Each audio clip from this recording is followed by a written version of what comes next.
Hi, I'm Max Keiser, and welcome to the Oracle. Coming to you from our safe house, a bunker deep beneath the Louvre Museum in Paris. We predict the news before it happens. On the very first episode of the Oracle, we predicted a deflation in billionaires. This week, Finance magazine reported that the number of Russian billionaires has fallen by 50%. Last week, we predicted that Abu Dhabi would buy Dubai. That looks like a good bet, as Dubai's sovereign debt is now trading like Iceland's just before that country collapsed. And by the way, we predicted Iceland's collapse a year before it happened. Look it up on YouTube. What will the Oracle's predictions be today? To help us see into the future in the studio, we have co-founder of the Sustainable Finance, Leo Johnson, and Andy Zaltzman, the funniest man in Britain and the author of Does Anything Eat Bankers? And 53 other indispensable questions for the credit crunched. Plus, we'll be joined by the man who set fire to £1 million before burning money was fashionable, an Arco artist, Jimmy Corti. But before I get to them and the Oracle's first prediction, let me introduce Stacey Herbert. Stacey, the world wants to know what will happen to America's wealth. Well, Max, according to the headlines this week, yes, the wealth rise in U.S. was an illusion, the Fed reports. And Newsweek is reporting we are all socialists now.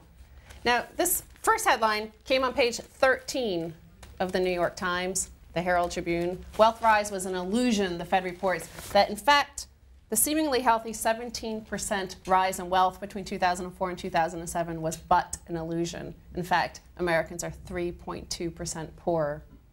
Okay, this is fascinating. In other words, all the wealth of the past 10, 15 years, the Greenspan era, was an illusion. Andy, yes or no? What? It's an illusion? Yes, but I think this is probably the best way to go about it. Pretend money is much more satisfying than real money.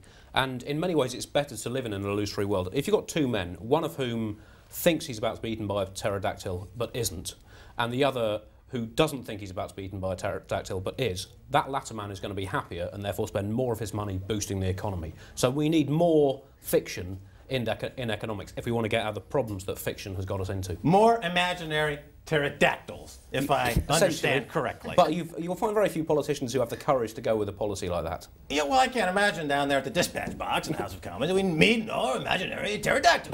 Well, Leo Johnson, imaginary pterodactyls, is that your prescription? There was a student group at the Sorbonne in Paris, here in Paris, recently, who actually rose up as one against their economics professors. And they said, the economics you are teaching us, it is autistic economics. That's right. And they marched down the Boulevard Saint-Germain under a banner that read, we wish to escape from imaginary worlds. And the world we have been living in is an economic fiction. That's what true. We're seeing is the reality has started to come back in. That this wealth true. with a fiction, the poverty will be real. Yeah, but it was working fine while it was just a fiction. It was when you put a bit of reality in that the whole thing collapsed. That little sand, you just need to that take the reality. Sand of reality. It's hard to get it back out. Here it is. Into the bassinet. This is the economic model of the Greenspan era. It's called blowing bubbles. This is all that they did for 25 years after Reagan became president. Blowing bubbles. And as you see, these bubbles pop. Yeah, but they're pretty while they're floating, aren't they? I'd invest in It's that. not even I popping, would definitely it's sinking invest. slowly. It's sinking fast. It's worse than your bubble. Well, I mean, this is the point, though, is that money became something that had absolutely no banking. Starting with the early 70s, the U.S. went off the gold standard. It became a fiat money currency system driving the world. And then during the Bush years, investment banks decided they could securitize this fake money and resell it over and over again. So you ended up creating this multi-$100 trillion derivatives pyramid of faulty nothingness. It's like imaginary pyramids of nothing. And then hence the Bernie Madoffs of the world and all these other Ponzi schemes. What is a Ponzi scheme but the revelation that the economy is pure fiction? Do you see more Ponzi schemes happening, Andy? Is it in your book, by the way? We should get a shot of Andy's book right here. There, get a good Rodrigo shot. This is Andy's latest classic. Does anything eat bankers? You're the first person who's described it as a classic, Max. I'm honest. Instant classic. Well, I hope there's more Ponzi schemes, just because I quite like the word Ponzi. But I don't know. I think what we see with these bailouts at the moment is more imaginary money being pumped in, and that makes the previous imaginary money seem more real by comparison, thereby making it rise in value. So again, just the more made-up stuff that you can throw at this problem, the less bad it will seem. So the ghost that exists now, the ghost in the machine, will appear more solid if they introduce more ghosts? Yes, more and better ghosts. Is there any way the Fed could have known that it was an illusion? Max, they could have looked at their own data. Check out these charts. Personal savings rate, lowest in history in the US, went negative in 2005. Now the Fed said this was okay as long as our housing wealth was rising, but was it rising? Because check out the debt levels in the US. Debt ratio went to 123% of GDP, the highest in history. As you see, it was climbing just along with the house prices. And incomes to service this debt were actually going down 9.4% since 1977. And this is all data from the Fed, from the US government. They still said that our house prices were going to be, at the end of the day, that was real wealth, despite all the evidence that it was hollow behind there. Well, I guess that shows that statistics are like a ventriloquist dummy, and that if you shove your hand far enough up them, you can make them say whatever you want.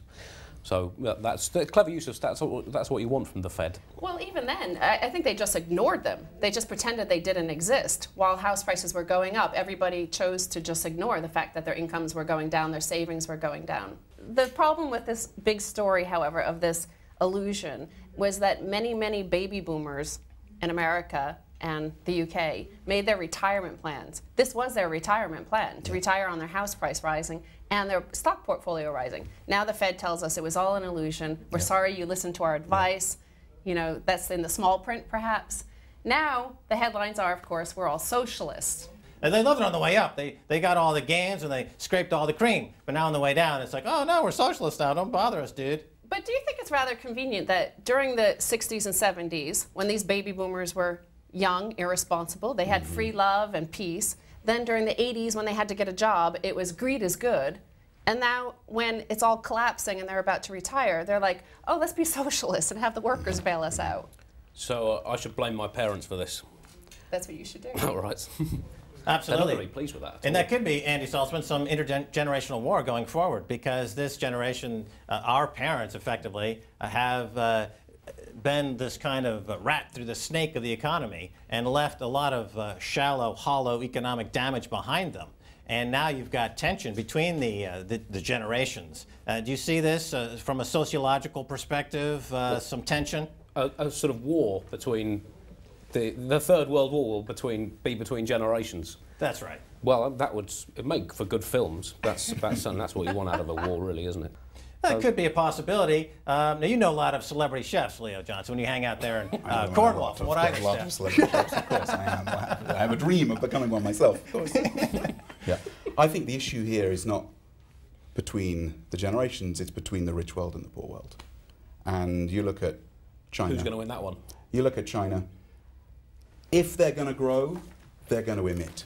Yeah. How are we going to manage that? They're going to emit CO2. Yeah. How are we going to manage that? So I think what we have to examine at this stage then is who really won the Cold War? Or was it a draw?